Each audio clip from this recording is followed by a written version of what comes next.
어머니, 이게 뭔가요? 아들 준호가 손에 든 봉투를 떨리는 목소리로 흔들었습니다. 그 안에는 병원 진단서와 함께 며느리 미영이의 필적으로 쓰인 편지가 들어 있었습니다. 시어머니께서 인지능력 검사를 받으셔야 할 것 같습니다. 요즘 이상한 행동을 많이 하세요. 치매 초기 증상인 것 같아요. 그 순간 제 머릿속이 하얗게 변했습니다.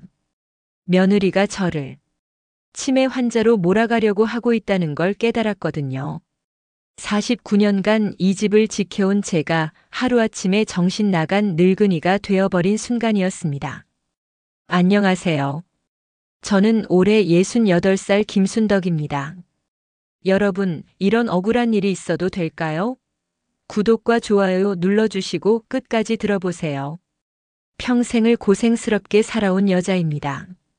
19살에 이 집으로 시집와서 49년간 한 번도 이 집을 떠나본 적이 없습니다. 시어머니는 정말 무서우셨어요. 새벽 4시에 일어나서 밥 해드리고 빨래하고 청소하고 그때는 세탁기도 없어서 손빨래로 다 했습니다. 겨울에는 손이 터져서 피가 날 정도였어요. 첫째 준우를 낳고도 제대로 산후조리 한 번 못했습니다. 사흘 만에 부엌에 서서 식구들 밥을 해야 했어요. 둘째 민수도 낳았지만 그 아이는 태어나자마자 하늘나라로 갔습니다. 남편은 준호가 중학교 때 공사 현장 사고로 세상을 떠났어요. 그때부터 정말 막막했습니다. 보험금도 제대로 못 받고 저 혼자 아들을 키워야 했거든요. 새벽 5시부터 밤 10시까지 식당에서 일하면서 준우를 대학까지 보냈습니다. 손톱 밑에 기름때가 끼고 허리가 끊어질 것 같아도 버텼어요. 오직 아들 하나 잘 되기를 바라는 마음으로요. 5년 전 준호가 미영이를 데려왔을 때 정말 기뻤습니다. 우리 집 가까이에 아이들 신혼집을 마련해 주었습니다. 어머니, 이제 외롭지 않으시겠어요? 예쁘고 똑똑한 며느리였어요. 대학도 나오고 직장도 다니고 처음에는 정말 잘해줬습니다. 어머니, 편히 쉬세요. 제가 할게요. 그런데 결혼하고 나서 조금씩 달라지기 시작했어요. 처음엔 눈치를 못 챘죠. 신혼이니까 당연하다고 생각했거든요. 손자 신우를 낳고 나서는 아예 달라졌습니다. 육아는 물론이고 집안일도 점점 안 하게 됐어요. 어머니가 더 경험이 많으시잖아요. 어머니가 하시는 게 더 맛있어요. 그럴듯한 말들로 저를 구슬렸지만 결국 모든 걸 저에게 떠넘기는 거였어요. 명절이 다가오면 정말 지옥이 시작됐습니다. 저는 새벽 3시부터 일어나서 제사 음식을 준비해요. 전을 부치고 나물을 무치고 국을 끓이고 하루 종일 부엌에서 살다시피 했죠. 그런데 며느리는 거실에서 신우랑 TV 보면서 과자 먹고 있어요. 미영아, 좀 도와줄래? 어머니, 신우가 보채서요. 잠깐만요. 1시간이 지나도 2시간이 지나도 안 와요. 제가 직접 가보면 둘 다 소파에서 낮잠 자고 있고요. 제사상 차리는 것도 혼자 했어요. 무거운 음식들을 들고 나르다가 허리가 끊어질 것 같았지만 도와달라는 말도 못했어요. 며느리가 짜증낼까 봐서요. 그런데 제사가 시작되면 언제 그랬냐는 듯이 나타나서는 음식 먹고 사진 찍고 정말 화가 났어요. 결국 작년 추석 때 터졌습니다. 명절에는 안 와도 돼. 처음으로 며느리에게 화를 냈어요. 그랬더니 며느리가 울면서 준호한테 일렀어요. 오빠, 어머니가 저를 싫어하세요. 옆집 할머니 박순자 씨가 저에게 조용히 말씀하셨어요. 순덕아, 내 며느리 요즘 이상하던데? 무슨 말씀이세요? 아파트 분녀회에서 자꾸 내 이야기를 해. 시어머니가 치매 기미가 있다고 요즘 이상한 행동을 많이 한다고. 그 순간 온몸에 소름이 돋았어요. 그리고 내 며느리가 요즘 복지센터에 자주 간다더라. 치매 상담 받는다면서. 저는 아직 멀쩡한데 왜 치매 상담을 받는 거죠? 순자 할머니가 더 충격적인 말을 했어요. 그리고 내 며느리가 부동산에서 이 집 시세 알아본다더라. 여러분도 이런 며느리 본 적 있나요? 정말 답답하고 화나지 않으세요? 그 이야기를 듣고 나서 준호를 불러 앉혔어요. 준호야, 엄마 말 좀 들어봐. 네, 어머니. 너 엄마가 이상해 보이니? 준호가 잠깐 망설이더니 말했어요. 어머니 사실은요. 뭔데? 요즘 미영이가 자꾸 어머니 흉을 봐요. 깜빡깜빡 하신다고, 같은 말 반복하신다고. 그 순간 정말 억울했어요. 저는 아직 멀쩡한데 왜 이런 소리를 들어야 하죠? 그리고 미영이가 어머니를 요양원에 보내는 게 어떻겠냐고 했어요. 뭐라고? 저는 절대 안 된다고 했죠. 어머니는 제가 모실 거라고. 그때 준호가 울먹이면서 말했어요. 어머니, 죄송해요. 제가 아내 교육을 제대로 못했나 봐요. 아들도 힘들어하는 걸 보니까 더 마음이 아팠어요. 며칠 후 순자 할머니가 급하게 찾아왔어요. 순덕아, 큰일 났어. 왜요? 내 며느리가 동사무소에 가서 치매 진단서 떼는 방법 물어봤다더라. 정말 충격이었어요. 저를 치매 환자로 만들려는 계획이 있었던 거예요. 그리고 법무사 사무소에도 다녀왔어. 재산 관련해서 상담받는다면서. 이제야 모든 게 이해됐어요. 저를 치매 환자로 만들어서 재산을 가로채려는 거였어요. 설날 아침 며느리가 갑자기 말했어요. 어머니, 죄송해요. 그동안 제가 도움을 못 드려서 이번에는 제가 친정에서 음식 좀 해올게요. 저희 집으로 오시면 안 될까요? 처음으로 며느리가 음식을 해온다니까 정말 기뻤어요. 혹시 마음을 고쳐먹은 건가 싶어서요. 그래. 고마워라. 그럼 김치찌개랑 나물 몇 개만 해와. 나머지는 내가 할게. 네, 어머니 정성껏 해올게요. 어머니가 좋아하실 만한 것들로요. 그날 하루 종일 기분이 좋았어요. 며느리가 드디어 정신을 차렸나 보다 싶어서요. 그런데 저녁에 며느리가 와서 정말 어이가 없었어요. 현관문 비밀번호를 제 앞에서 가리고 누르는 거예요. 손으로 가리면서 몰래 누르더라고요. 마치 제가 도둑인 것처럼요. 미영아, 왜 그래? 나보고 있는데 왜 가려? 아, 어머니 그냥 습관이에요. 별 뜻 없어요. 그런데 정말 어이없는 건 그 다음이었어요. 가져온 음식이라는 게 전부 마트에서 사온 반찬들이었어요. 포장지도 그대로 붙어 있고 가격표도 안 떼어진 채로요. 미영아, 이게 뭐야? 어머니, 요즘 시간이 없어서 대신 좋은 것들로 골라왔어요. 김치찌개라고 가져온 것도 컵라면에 들어있는 건더기 스프 같은 거였어요. 나물도 시중에서 파는 밑반찬들이고요. 친정에서 해왔다고 하지 않았어? 아, 그게 친정 엄마가 몸이 안 좋으셔서 제가 대신. 변명도 앞뒤가 안 맞아요. 정말 실망스러웠어요. 저녁 먹을 때도 이상했어요. 며느리가 계속 술을 마시더라고요. 소주 한 병을 거의 다 마셨어요. 미영아, 술 그만 마셔. 신우도 보고 있잖아. 괜찮아요. 설날인데 이 정도는.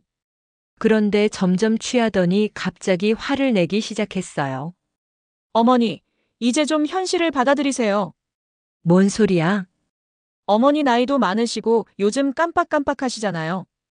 어제도 가스 끄는 거 깜빡하셨고, 그제는 현관문 안 잠그고 주무셨어요. 그런 일이 언제 있었나요? 전혀 기억이 없는데 며느리가 막 지어내고 있는 거예요. 그리고 신우한테도 같은 이야기를 계속 반복하세요. 할머니가 어렸을 때는 하면서요. 야, 너 지금 뭐 하는 거야? 전문기관에서 도움받으시는 게 좋을 것 같아요. 요양원이든 뭐든 어머니를 위해서도 좋을 거예요. 그 순간 정말 화가 머리끝까지 올랐어요. 결국 본색을 드러낸 거였어요. 신우야, 할머니 좀 봐. 또 이상한 소리 하신다. 손자까지 이용하려고 하는 거예요. 그때 정말 참을 수 없어서 며느리 팔을 잡았어요. 정신 차려. 그랬더니 며느리가 제 손을 뿌리치면서 소리쳤어요. 손 떼세요. 폭력이에요. 그리고는 신우에게까지 소리쳤어요. 너도 할머니 편만 들지 말고 현실을 봐. 5살짜리 아이가 무슨 죄인가요? 신우가 울기 시작했어요. 내가 집으로 가야겠구나. 설날부터 이게 무슨 일이냐? 생전 처음으로 며느리에게 고함을 쳤어요. 준호야, 내 아내 술 그만 마시고 자라고 해. 준호가 당황해서 미영이를 말렸지만 이미 늦었어요. 며칠 후 며느리가 사과하러 왔어요. 어머니, 그때 일이 기억이 안 나요. 술을 너무 많이 마셔서. 하지만 저는 이미 모든 걸 알고 있었어요. 순자 할머니가 알려준 정보들 때문에요. 미영아, 너 나를 치매 환자로 만들려고 했지? 어머니, 무슨 소리세요? 동사무소에 가서 치매 진단서 떼는 방법 물어보고 법무사한테 재산 상담받은 거 다 알고 있어. 그 순간 며느리 얼굴이 파랗게 변했어요. 여러분, 이런 며느리 정말 믿을 수 없지 않나요? 준호를 따로 불러서 모든 사실을 말했어요. 준호야, 내 아내가 나를 요양원에 보내려고 치매 환자로 만들려고 했어. 어머니, 그럴 리가. 증거가 있어. 순자 할머니가 몰래 녹음해둔 며느리의 말들을 들려줬어요. 준호가 충격으로 말을 못했어요. 그리고 이 집을 팔아서 신우 교육비로 쓰려고 했대. 어머니, 49년간 내가 지켜온 집을, 내 아버지와 함께 살았던 집을 팔아서 자기 좋을 대로 하려고 했어. 준호가 울기 시작했어요. 어머니, 죄송해요. 제가 며느리를 잘못 봤어요. 그날 밤 준호가 미영이와 진지한 대화를 했대요. 미영아, 우리 이혼하자. 오빠, 갑자기 왜 그래? 어머니를 치매 환자로 만들려고 한 거 다 알고 있어. 며느리는 끝까지 잡아떼려고 했지만 준호는 완강했어요. 결국 며느리는 신우만 데리고 친정으로 갔어요. 어머니, 죄송해요. 제가 정말 바보였어요. 준호가 제 손을 잡으면서 말했어요. 49년간 이 집을 지켜주시고, 저를 키워주시고, 어떻게 보답해야 할지 모르겠어요. 아들아, 엄마는 내가 행복하기만 하면 돼. 어머니와 함께 살 수 있어서 정말 다행이에요. 석 달이 지났습니다. 조용해진 집에서 준호와 단둘이 사는 게 오히려 편해요. 그런데 어제 신우가 혼자 집에 찾아왔어요. 작은 가방 하나 들고 와서는 할머니 보고 싶었어요. 신우야, 어떻게 혼자 왔어? 엄마는? 엄마가 또 다른 아저씨랑 같이 살자고 해요. 근데 그 아저씨는 나를 싫어해요. 가슴이 아팠어요. 결국 피해는 죄 없는 아이가 보는 거였어요. 할머니, 나 여기서 살면 안 돼요? 엄마는 나보다 그 아저씨가 더 좋은 것 같아요. 신우야. 그때 준호가 퇴근해서 들어왔어요. 신우야, 왜 혼자 왔어? 엄마는? 아빠나 엄마랑 안 살고 싶어요. 엄마가 그 아저씨랑 결혼한다고 해요. 준호가 신우를 안아주면서 제게 물었어요. 어머니, 신우 키우는 거 힘드시겠지만, 우리가 키울 수 있을까요? 뭔 소리야? 우리 손자인데. 당연히 키워야지. 정말 고마워요. 신우야, 할머니 아빠랑 같이 살자. 신우가 환하게 웃으면서 제 품에 안겼어요. 할머니 사랑해요. 할머니가 해주시는 밥이 제일 맛있어요. 그런데 그때 현관문 벨이 울렸어요. 인터폰을 보니까 며느리 미영이가 서 있었어요. 어머니, 신우 어디 갔나 했더니 여기 있네요. 문을 열어주니까 며느리가 들어오는데 그 뒤에 모르는 남자가 따라 들어왔어요. 미영아, 넌 왜 왔고 저 사람은 누구야? 어머니, 제가 할 말이 있어요. 며느리가 제 앞에 앉더니 말했어요. 사실은 제가 임신했어요. 뭐라고? 이 사람하고. 그런데 신우 때문에 결혼을 못하겠다고 해요. 그 남자가 나서서 말했어요. 안녕하세요. 저는 최민수라고 합니다. 미영이와 결혼할 예정인데 솔직히 다른 남자아이를 키우기는 부담스러워서요. 그래서 신우를 여기 맡기고 가려고요. 정말 어이없었어요. 자기 친아들을 짐짝 취급하는 거예요. 그리고 어머니께 한 가지 더 부탁이 있어요. 뭔데? 어머니 오해로 이혼하게 된 거니까 위자료라도 주셔야 하는 거 아닌가요? 신우도 데려가시면 양육비도 못 받는데 뱃속 아기도 키워야 하니까요.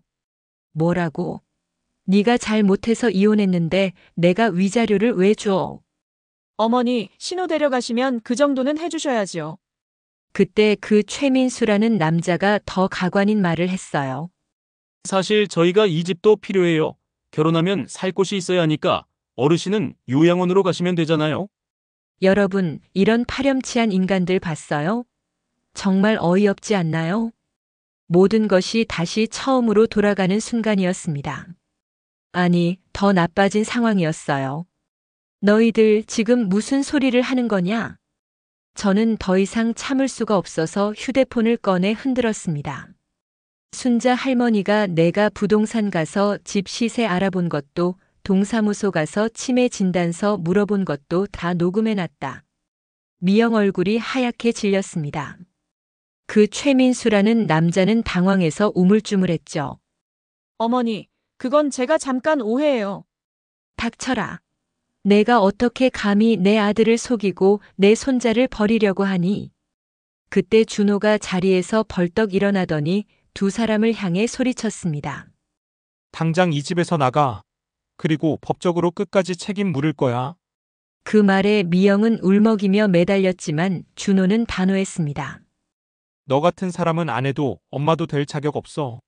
그 후 소송을 제기하고 판결이 내려졌습니다. 미영은 양육권과 친권이 모두 박탈되고 신우는 아빠와 할머니가 함께 키우기로 확정되었습니다. 미영은 위자료와 양육비까지 물어내야 했습니다. 재판정에서 판사가 마지막으로 말했어요. 아이를 버리는 부모는 더 이상 부모라 할 수 없습니다. 최민수라는 남자. 결혼도 무산되고 미영이와 함께 사기 공모 혐의로 조사를 받게 되었죠. 그날 밤 신우가 제 품에 안겨 말했어요. 할머니 이제 엄마 안 와요? 그래, 이제 너는 아빠랑 할머니랑 같이 사는 거야. 신우가 한바구음을 지으며 말했어요. 할머니 이제 매일 밥 해주세요. 할머니 밥이 제일 맛있어요. 저는 눈물이 났습니다. 49년간 지켜온 집, 이제는 억울한 눈물 대신 행복의 웃음소리가 가득 차게 되었으니까요. 준호도 제 손을 꼭 잡으며 말했어요. 어머니, 이제 제가 지켜드릴게요. 그동안 고생 많으셨어요. 저는 웃으면서 대답했어요. 준호야, 신우야, 이제 우리 셋이서 행복하게 새 출발하자. 그날 이후 저희 집은 다시 따뜻한 웃음으로 가득 찼습니다. 평생 자식 잘 되기만을 바라는 마음으로 자식 하나 보고 살아온 인생에서 이런 만남은 없어야겠지요. 여러분, 신혼의 가족의 행복을 기원하며 구독과 좋아요 눌러주세요. 지금까지 청춘 도토리였습니다.